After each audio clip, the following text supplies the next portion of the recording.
What single trope can cause you to fully lose interest in a movie, show? I can't stand seeing specialists being cast as masters of multiple highly specialized skill sets or areas of study. I understand that it's a popular action movie trope, but you also see this in the medical and academic fields. The main character bakes muffins part-time 3 days a week but lives in a 2,500 square feet loft penthouse in the chic part of town. If I him, I'm no better than him.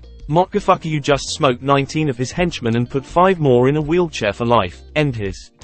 And of course the bad guy gets let go, but decides at the last second to try to the good guy, justifying a bullet between the eyes, usually by either the good guy's sidekick, or the bad guy's henchman that he just got done betraying. The main character is about to get killed. The antagonist is sitting there pointing a gun at them about to shoot them, but they first have to give a 30-second speech. This gives the love interest, forgotten sidekick, child with developing fighting skills to come at the enemy instead. Follow it up with a quote from them saying, "You think I'd miss this party?" Being mildly impacted by lethal injuries. Likewise, when in subfreezing temperatures, not succumbing to hypothermia when soaking wet. Not always enough to shut it off, but it always stands out and strains the illusion. Smart people making dumb decisions for drama. I have stopped watching several shows because of this. Resurrection and fake-out deaths. The ex-cop, FBI agent that comes out of retirement because the entire government can't catch a criminal. Well, they won't they? I like watching New Girl, but when they completely restarted the main character's relationship I was like, oh, so it's going to be like dear producers, please let your characters grow. The clumsy, nerdy, awkward girl, who are normally played by the hottest actresses out. Something that can be fixed right away with just a conversation. When a character is repeatedly hyped as being insanely intelligent, but then they just have a decent vocabulary and aren't particularly insightful or clever. If an entire conundrum can be solved by just someone waiting 1 minute for the other person to explain but chooses not me to no end, and I'd much rather stop watching the movie. Fathers that are literally cannot parent for comedic value. The useless dad trope. When a character is killed and then soon after brought back to life. You just squandered so much storytelling potential and audience emotional engagement there. Superhero movies are so guilty of this. The plot twist where the seemingly innocent character is revealed to be the villain behind the stages and goes into a monologue as to why had their motives, bringing up a boring backstory about how their efforts were never appreciated or how they spent time in secrets learning skills to outwit the hero. Cutting the palm of their hand in order to use their blood for some goofy like it's not one of the worst possible places to have the ones that never fails to make me laugh however is something insane happening in front of a lone hobo. Then the guy looks at the bottle he was drinking and tosses it over his shoulder. She was a busy business lady that only had time for business. He was some womanizer with chlamydia. Will these two incompatible people go through a series of unlikely events, fall in love, have some minor misunderstanding, then get together in the last few minutes? Find out this fall. Character dies at the end of story for no reason just because of shock value and they needed to someone. There might be a monster, ghost, demon in the basement. I better go check it out. Refuses to solve the problem because one person may die, so instead they risk the lives of millions. Parents. Smart kids. Presenting casual stalking and the denial of boundaries as romantic. Notebook, I'm looking at you. Not saying all movies that do this are bad, but it really makes me cringe. Edit. Y'all are right, The Notebook is a bad one. Yes, I know it's an older trope, but it can still be seen in some newer media. Disobedient children who ultimately end up getting their parents killed or put them in danger. Parent misses kids play game. It's in so many movies and shows done exactly the same. Lazy writing. The girl, or guy, is made pretty, or handsome, for some who makes a bet. The girl, guy is actually not at all. Amnesia storyline. Shaky cam. I hate shaky cam. Everyone in this show is an unlikable. Making everyone an isn't the same thing as having character depth. Love triangles. They can't figure out how to give their female characters depth without falling back on some kind of assault. Cop with family problems. Yeah, we get it. The job's so important that they've sacrificed family time and regret it. And now they want to be the parent they failed to be in the past. This new case is so important. Watching the first episode of Suits with my roommate ages ago. Early in the episode, the main character just puts a baseball cap on another random person and walks away. The random person just walks with this new random baseball cap until the professor pursuer takes it off him in the hopes of finding the main roommate just lost his ass at that. Like, what kind of person just lets someone else puts a baseball cap on him and keeps it there instead of immediately taking it off and going, WTF. He refused to watch the rest of the episode after that. He was livid.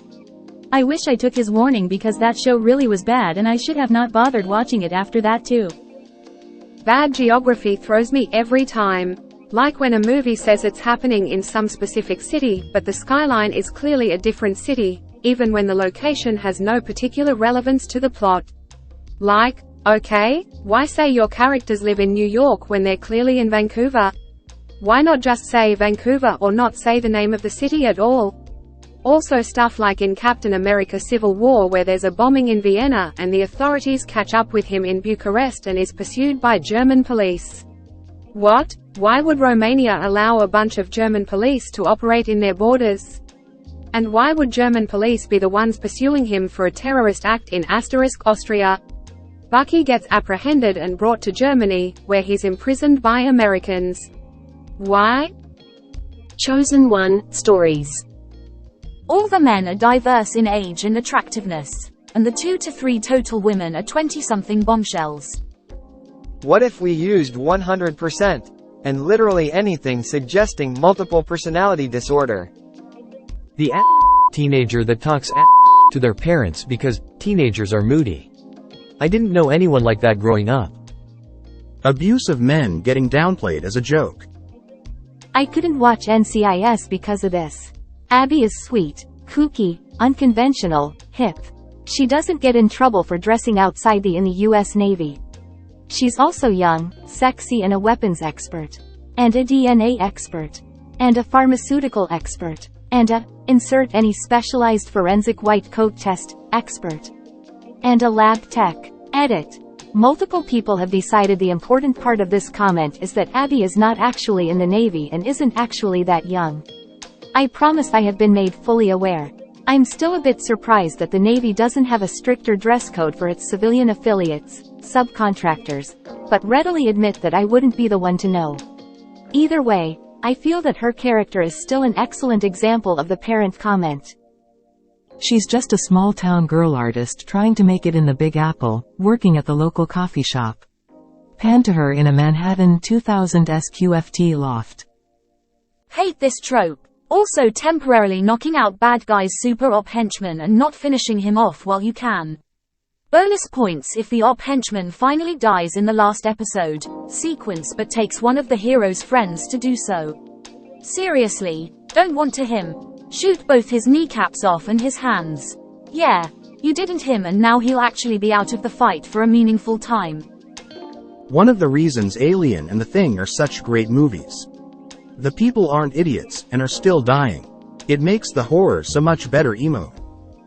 Yup, I'm still mad about Game of Thrones and the characterization of Tyrion throughout in comparison to the books. I'm not a book purist and love a lot of adaptations others hate. But they dumbed everything down and no consequences for actions when the whole premise was actions have consequences. Greater than, Tyrion Lannister would not have trusted Cersei.